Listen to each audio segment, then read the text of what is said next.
Good morning, everyone, and thanks for tuning in today to, well, I suppose we were recording this a week or two ago, and of course I'd like to extend my thanks to the organizer of the conference for inviting me to present today on some of my ongoing research. The reason I want to talk to you today about Paralic strata is because unraveling chronostratigraphy of many classic systems is really challenging due to erosion. However, in contrast to many shallow marine environments, Paralic environments such as coastal and deltaic plains have a significantly higher potential for preserving chronostratigraphically significant layers such as ashes. And as the science of stratigraphy has evolved, we're actually able to correlate between coeval paralic and shallow marine strata, which of course gives us an opportunity to improve on chronostratigraphic subdivision.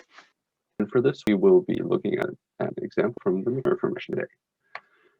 So, as most of you will be aware, the McMurray Formation can be found among a few other localities in the Athabasca as well as the Cold Lake oil sands region, where the formation sits on top of paleotopographic lows on the underlying Devonian rocks.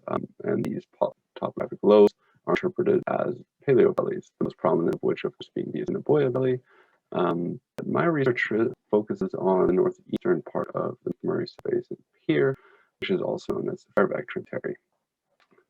Now, stratigraphically, the McMurray Formation has been subdivided based on the distribution of regional marine mudstones and has been described as a series of progradational depositional units.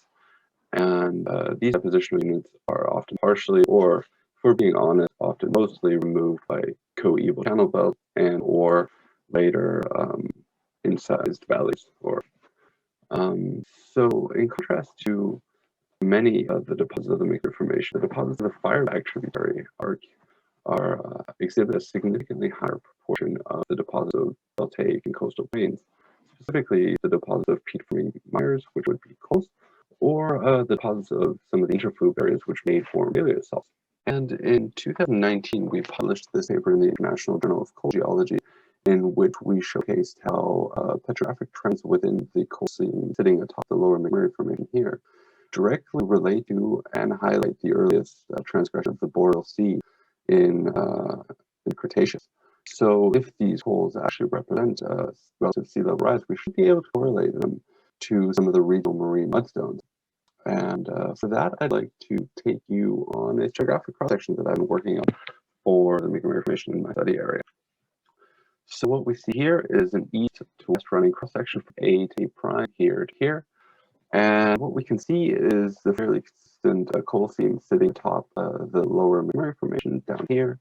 But we can also see coal and paleosalt successions situated in other depositional intervals, such as the B2. And specifically, the B1 is interesting because in my area, the Paralic and shallow marine strata become more intertwined, which makes it, of course, for an interesting story. And we see how these coals situated at top here are correlative to some of the regional marine mudstones here, and also to this wave revealment surface that we see here. And when I was originally writing or looking at the coal seam atop of the lower McMurray for that 2019 paper, I was also starting to notice a lot of these whitish claystone bands, which I concluded should be ashes. And for that 2019 paper, we were actually able to date one of the ashes that's situated here at a star, which provided the first absolute age of the McMurray Formation. So what I want to give you today is essentially sort of the synthesis of the current state of chronostratigraphy in the McMurray Formation. And for that, we'll be talking about two ash beds, because they are not only situated in the lower McMurray, but also we'll be discussing one on top of the B1 depositional unit, and comparing that to some of our recent advances in tridal zircon geochronology maximum depositional ages, where we were finally able to publish a paper here in Geoscience Frontiers after a fairly long endeavor, and where we subdivide the tridal zircon samples based on their stratigraphic position into grouped tridal zircon samples, and from those we calculate these kind of new grouped maximum depositional ages. So let's start by having a look at the ashes. And what we see here is the ash bed situated towards the top of the lower McMurray. And from this ash bed, we're able to extract 7 zircon total, 5 of which seem to have been volcanic in origin, as opposed to tridal. And those form a really nice age cluster, the mean age of which gives us this age of 121.39 million years. You will note the low error because it's dated with C.A. Timms. And let's jump over to the ash sitting at the top of the B1 depositional unit. So we can see the ash here situated in the coal seam.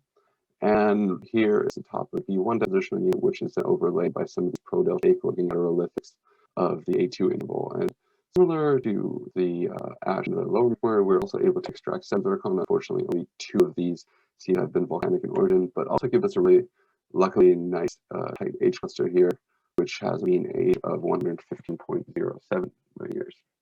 So let's compare that to some of the results of these grouped maximum depositional ages.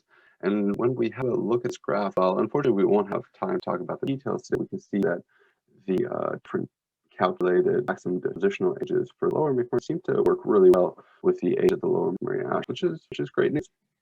The ages that we calculated for the C, B, and A depositional units seem to be a bit low relative to the ages of the ash, which is entirely surprising given the low proportion of zircon that was formed near that depositional age. However, interestingly, for the onset of the lower Clearwater Formation, depending on the different calculation methodologies, we calculate ages of 114 to as young as 108 million years. So if we now combine all this information, we can make some pretty simple, powerful calculations, I believe. If we look at the fact that we have, as currently taught in the literature, 7 different depositional units here, we have ages of the ash situated at the top of the lower McMurray here, as well as the top of the V1 depositional unit here. We can start to figure out that if we calculate this relative to depositional units, that means that individual depositional units correspond to about 1.6 million years of deposition. And if we extrapolate that to the lowermost McMurray, that gives an onset of deposition of 123 million years. And if we extrapolate that to the other depositional units, that means the top of the McMurray Formation, or the A1 depositional unit, should have been deposited at about 112 million years. Now, if we compare that to our grouped maximum depositional ages, we still see, unsurprisingly, the A interval or the A depositional units were too old, but the onset of the age of the lower Clearwater Formation, which does also include the Wabasca member, seems pretty reasonable at 114 to 108 million years and falls well within that range. And also, of course, compares to biostratigraphy, which places the deposition duration of McMurray somewhere between 130 and 100, and onset of the Clearwater Formation in the Albion at 113 million years.